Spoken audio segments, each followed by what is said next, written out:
You know I haven't always lived on my own.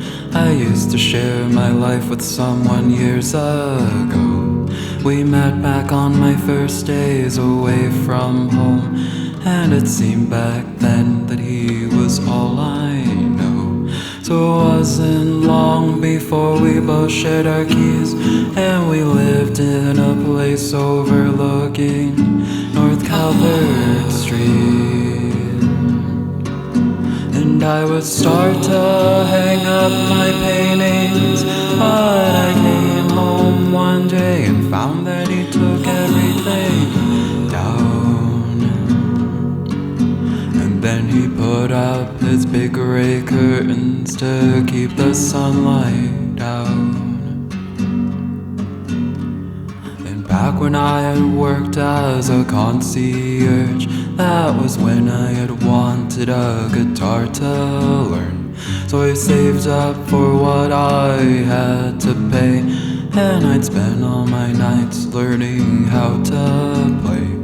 And when I bought it out for him to see, the only thing he said to me was that my guitar looked cheap.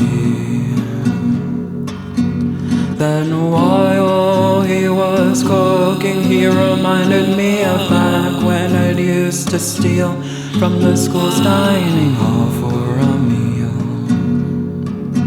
And then he dropped what he cooked by our feet and said that was for me to eat. Then one day I saw him prepare to leave, so I asked him where was he going, and he told me he was sending his artwork off to some gallery.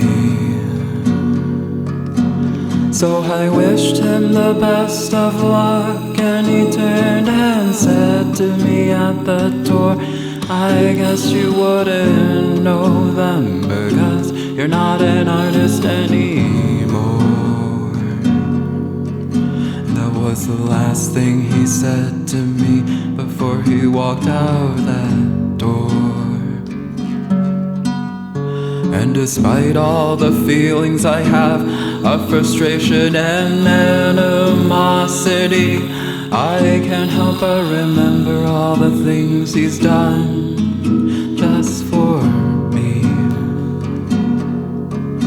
Like when I'd used to call his bed my home, back when I had nowhere to go.